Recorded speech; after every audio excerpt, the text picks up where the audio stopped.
You have to understand how to find deals, and you have to be connected with people in the industry. Make sure you follow the steps we just laid out.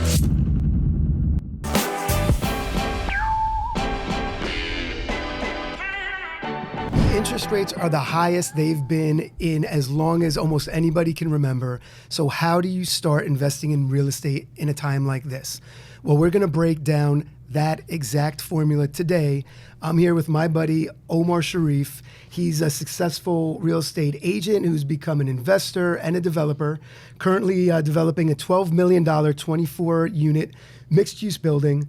Wow. My name's Rob. I've been investing in real estate for about 15 years. So we're going to break down the steps to becoming a real estate investor, how to start today. And the steps we're going to touch on are making sure your finances are in order, building your connections, finding your target market, and building your team to help find you deals. So Omar, let's get into the first step, which is making sure your finances are in order. What does that mean? Well, to me, it means that you're not in any bad debt, your credit score is decent, and you're not living to cover your bases. You're in a comfortable position at the minimum, and you have time and the positive outlook to go and move on in life. And making sure you have an actual budget. Yes. Like, I didn't get a budget. I didn't even know about budgeting until I feel like well into my 30s. Yeah. I would have been so much better off if I actually would have been mindful of that when I was younger. So making sure your whole financial picture is in a place that makes sense, making sure your credit is good. That allows you to grow from where you are, yeah. Because if you don't do that, you start feeling, being in debt and not being in a good financial situation is not only draining physically, because you just can't move forward with your money situation. Right. It's mentally draining. It is. And once you're in a bad mental place, it's hard to kind of take that leap forward, right? Yeah, because the energy it takes to actually get into investing and believing that it works and going out to find deals, you can't do that from a position where you're struggling. And in order to become a real estate investor, you really need to save money, right? To get yourself that down payment for the initial property. Yeah, initially, yeah. And let's break it down. So it's almost impossible to find a property for this price in our area, but let's just use $300,000 as the purchase price, right? Let's say you're buying it as an investment and it's 25% down payment. Okay. What is that? $75,000. Okay. $75,000 is typically what somebody needs to save in order to buy their first property. Right. Now we'll throw in a little option here where if you're buying a multifamily property or a single family property, there's a thing called an FHA mortgage, which is for first-time home buyers, which allows you to put down as little as 3.5%. That's right. Yeah. Which is such an easier place to get into, and it really is the way to go, in my opinion, if you're starting out as an investor. It is. If you can get a multi-unit, not so much a single family, for 3.5% down, you're in the money. Yep. And are there any other downsides of an FHA that people should consider? I guess there's a fee associated with it that you're paying monthly. PMI fee? PMI. Yeah. But at the end of the day, as long as the math works on your rental income, it all makes sense in the end. Yeah, the whole idea is put as little money out of pocket as you can, but make sure that the rent roll plus your standard income covers your mortgage, and then you have some left over. And then the other part of that, of course, is making sure that your credit is in a good place, and that goes back to budgeting and making sure that you're in control of any bad debt, or hopefully eliminating all bad debt. Yeah. Because also when you're going for a mortgage pre-qualification, they're looking at all of your payments on everything, your car payment, your credit card payments. So make sure you reel all of that stuff in. Right, and typically it's about 2 years of consistent income, savings, and bank statements. So being in a good financial position is the number one first goal. Yep. So that's number one. Yeah. Number two, build your connections. So let's get into that. What is building your connections exactly? So initially, in order to get into real estate investing, right, not so much buying a primary house, you have to understand how to find deals, and you have to be connected with people in the industry, lenders, the basics of title, investors if you need capital, and of course finding deals and knowing how to work with off-market deals for the most part. So this is going to require some level of a team, and your first team is going to be you and maybe an assistant, but you have to go out and search for deals that make sense. Yes, true. And we're going to get more into team building in a second. But just kind of like going off of building your connections and networking, there's also local meetup groups that you can get into if you have no experience or you feel like you don't know anybody who's doing it. You go I think there's meetup.com is a website, right? That'll tell you about virtual meetups Virtual also. meetups, and there's good. Every state has some level of real estate investment groups, and it's a good idea just to connect with them. Because I remember when I first started, just the idea of what to do in real estate, who's making money, what tactics are working. It's hard to get this information from online. And there's also, but yes, I agree. Go to the in-person things Yeah. as much as possible. Mhm. But there's also Facebook groups now. There is, There's so many tools to use that we didn't necessarily have available to us when we were getting involved in it. So, Back in the day. yeah. So take advantage of all of those things. Yeah. And there's also conferences. Like not that anybody should go and start spending a bunch of money on conferences, Right. but shout out to Bigger Pockets. I remember Bigger Pockets when it was just like this little forum online, and it was the only place Yeah, to kind of they did really well. meet with other real estate investors. So that's a great place to go.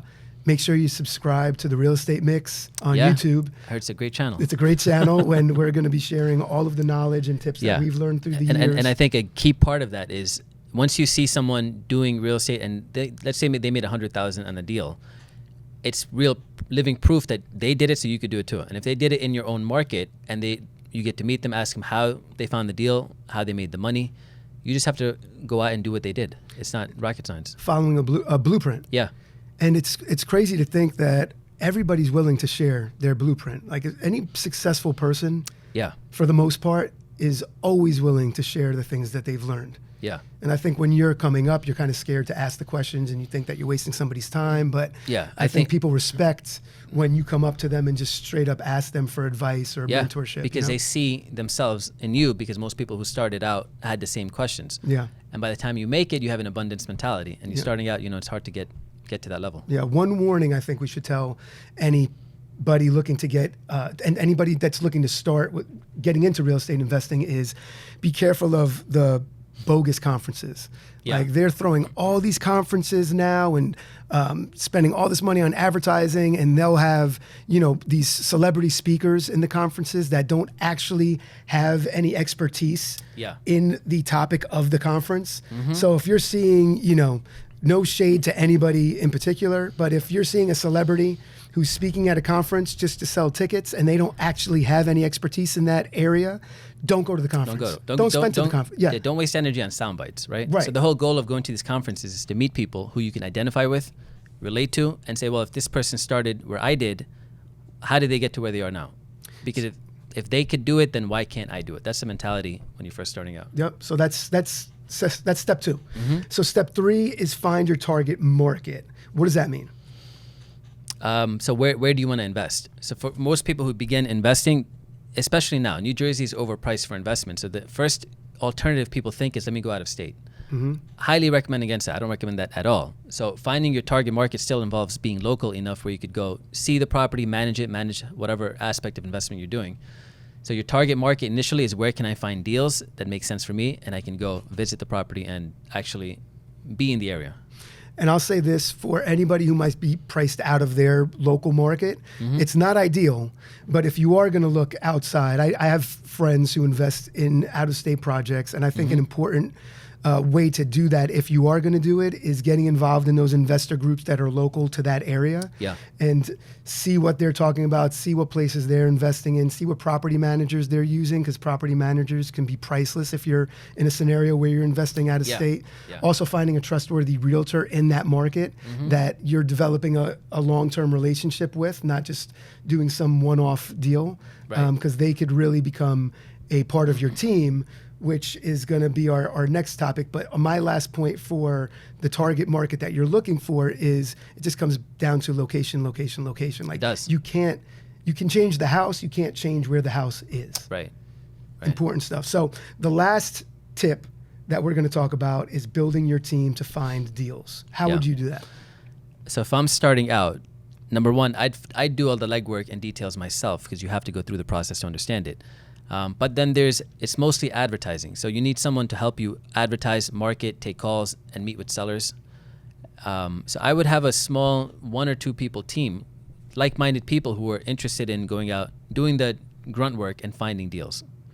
So that could be anywhere from sending mailers, using cold calling, getting a list of people, driving for dollars. There's a lot of different tactics, but the more different things you use, eventually you will find a deal. So your initial team is just deal finders. Yep. And if you don't have your own real estate license, Yeah. it's smart to team up again with a trustworthy real estate agent in the area, trustworthy property management company or person that has a great reputation in the area. Right. And really anybody who could provide insight on rental friendly areas. There might be some great areas in general, but not every area is great for renting homes out. Right. Right. Upscale areas, I feel like They'll never cash flow. right. So if you're looking in in like a top notch neighborhood where it's all single family owner occupied homes, sometimes they're priced out of the rental market. Yeah. And you're never going to make your money back. So find those places kind of that make sense for That rentals. makes sense. Or typically, and again, in this market, it's hard, but your initial deals will come from being off market. And what I mean by that is a house, before it hits the market and gets advertised, you're able to find it and make a deal with the seller directly. And make sure if you're working with people, real estate agent, property management, whatever, just make sure that you are clear on what their fees are. Whether it's the realtor or the property management company, like what do they charge to manage the property once you find one or once they get you into one? That's important. You don't want any miscommunication. Agreed. And initially, chances are you're going to manage your own property. That's the way to go. But it's important to have these conversations with property management so you understand what's out there. Yep. And once these are all in place, you start looking for deals. Yeah. Never look for deals until you have your team in place. And make sure you follow the steps we just laid out. Yeah. I think if we had these steps from the beginning, we would have been in a much better position to start. Instead, we kind of like went through the gauntlet. It was like a boxing match. Yeah. Just bump our way through. And we got black eyes and bloody lips, but won. Here we are. We made it to the 12th round. So to recap what we talked about, this was how to start investing in real estate this year. The 4 things you have to do to start is make sure your finances are in order, build your connections and network, find your target market, and then build your team to help find deals. Right. Thanks for watching this episode. Now don't forget to like, subscribe, and leave a comment. And we'll see you next time.